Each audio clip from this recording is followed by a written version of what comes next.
Well, big developments happening between India and Pakistan. Sources in the government have told India Today Global that there is a very strong message that India sent across when it came to the post Pahalgam action by India. There are three vectors that were involved. One is the military vector, where the message was very clear that they are going to look at all the terror targets, important terror targets, of which three were very important: Bahawalpur, Muridke, and Muzaffarabad. Bahawalpur, Masood Azhar's base camp, the man who carried out many an attack against India. The second one, of course, Muridke, Hafiz Saeed again carried out major attacks against India, and then Muzaffarabad, the base and the hub of these terrorists and terror activities in Pakistan occupied Kashmir. So these were the three important ones. But Bahawalpur, where Masood Azhar was, Omar Sheikh was the focus area for India, and that's why, according to sources, the most potent weapon was used against or in Bahawalpur. The military vector messaging very clear. PM said that mitti mein mila denge. That's the messaging from the Prime Minister of India. The second one is the political vector, where a lot of important decisions were taken, unprecedented.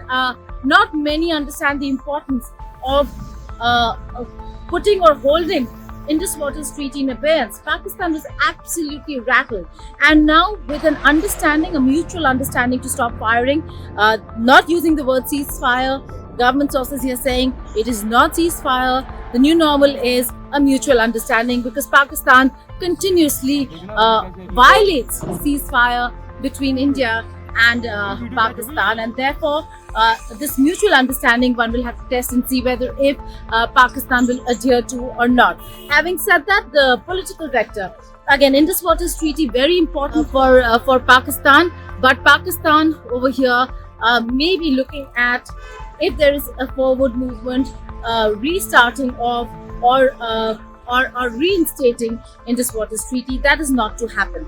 The third very important one was the psychological vector, where this time around India's response was supposed to be so hard that it would hit at the heart of Pakistan's being, and that's what happened. India hit in the heartland of Pakistan, reaching very deep inside Pakistani territory, the Punjab, for the first time since 1971.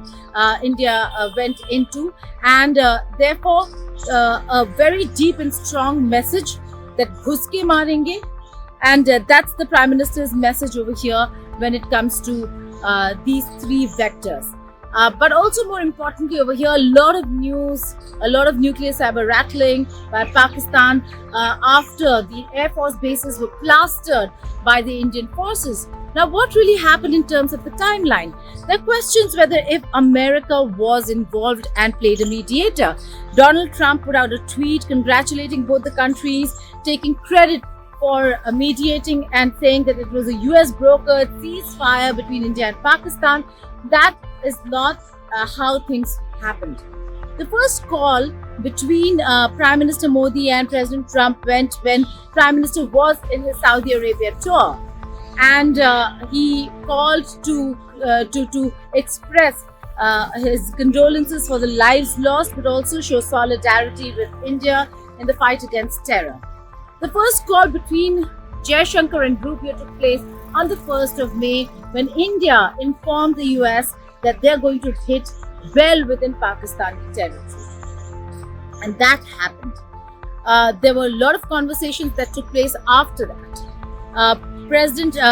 US Vice President Vance also called up Prime Minister Modi. But it was, again, there were reports that he played a very important role in the ceasefire and the de-escalation. But what sources tell us is that he did try to off-ramp, which is bring down the tensions between India and Pakistan. The Prime Minister's message to him was very clear that India is going to hit back and hit stronger and harder. So there was no de-escalation there. The turning point for Pakistan, not for India, was when, after the aggression by Pakistan, India responded by hitting their military targets. After Pakistan hit India's military targets, those military targets, the Air Force bases, being hit and destroyed, demolished, some of them, was one of the very important catalysts for a move towards maybe de-escalation or a mutual understanding to stop fire on the Pakistani side. So then what happened was there was a call between Asim Munir, Pakistan Army Chief, and Secretary of State and National Security Advisor Marco Rubio. The call ended, and then there was a call that went to Dr. Jaishankar. Dr. Jaishankar was informed that this was not an off-ramp conversation that they were having, not a conversation how to de-escalate, which means it was not mediation. He called to say that Asim Munir wants the firing to stop. India said, we'll stop if they stop. If they continue, we'll continue. That's when the DGMO level talks took place between India and Pakistan. And India is very clear that if there's any conversation that takes place between India and Pakistan, it will be at the DGMO level, no other level. So the DGMOs discussed about the mutual understanding, but America got a whiff of it according to sources, and therefore US President Donald Trump tweeted ahead of the prepared lines that both sides were going to put out. Taking credit where none was due, the US president was not responsible for this. It was the Indian action that rattled Pakistan, because of which we see the two sides walking back and stopping fire. But Pakistan tried to claim victory between India and Pakistan. The Prime Minister's message to him was very clear that India is going to hit back and hit stronger and harder. So there was no de-escalation there.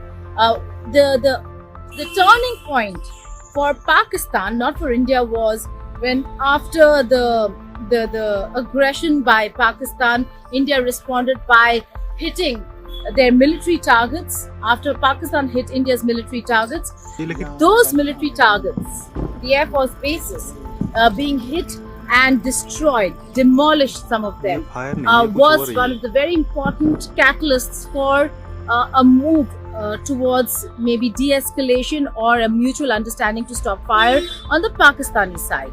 So then what happened was there was a call between Asim Munir, Pakistan Army Chief, and Secretary of State and National Security Advisor Marco Rubio. The call ended, and then there was a call that went to Dr. Jaishankar. Dr. Jaishankar was informed that this was not an off-ramp conversation that they were having, not a conversation how to de-escalate, which means it was not mediation. He called to say that Asim Munir wants the firing to stop. India said, we'll stop if they stop. If they continue, we'll continue.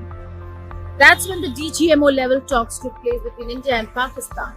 And India is very clear that if there's any conversation that takes place between India and Pakistan, it will be at the DGMO level, no other level. So the DGMOs discussed about the mutual understanding, but America got a whiff of it according to sources, and therefore US President Donald Trump tweeted ahead of the prepared lines that both sides were going to put out. Taking credit where none was due, the US president was not responsible for this. It was the Indian action that rattled Pakistan, because of which we see the two sides walking back and stopping fire. But Pakistan tried to claim victory after all the nuclear saber rattling. India said that there was no conversation between US and India on the nuclear threats by Pakistan. Pakistan has always done it, has always used this as also running to its benefactors, in this case Washington DC, for them to intervene and bring about bring down the bring down temples. In this case, there was also a few other things that really happened over here. That India has put red lines. The first one is that the new normal act of terror will be considered an act of war. It's a very high bar, which means that if this is the red line, then there are no thresholds. We used to always talk about thresholds when it comes to terrorism. How much will it take for India to act against Pakistan? Over here, what sources were telling us is that there is no threshold anymore. Any act of terror or any terrorist will not be tolerated. Then there was another conversation on whether if India and Pakistan should have a conversation, to which India's message is very clear. There is going to be no conversation with Pakistan anymore. There can only be a conversation on return of Pakistan occupied Kashmir and the illegal territories occupied by Pakistan and handing over of terrorists. So the lines have been drawn. It's very clear. India and Pakistan are not going to be on the path towards a normal relationship. This is a very difficult relationship till you have military dictatorships and an army chief such as Asim Munir, who talks, who's communal, makes communal statements, and uses terrorism as an instrument of state policy, but also goes ahead and incites. His speeches absolutely incited violence, and one statement by their Air Force officer talking about Pulwama being a tactical win for or an achievement for them was also telling. So the new normal has been set. Pakistan and India are certainly not friends, have not been friends for a while. They certainly are not going to have normal relations. It's always going to be a difficult neighbor, a neighbor that will have to contain terrorism for any forward movement on any front. The biggest loss for Pakistan right now would be Indus Waters Treaty.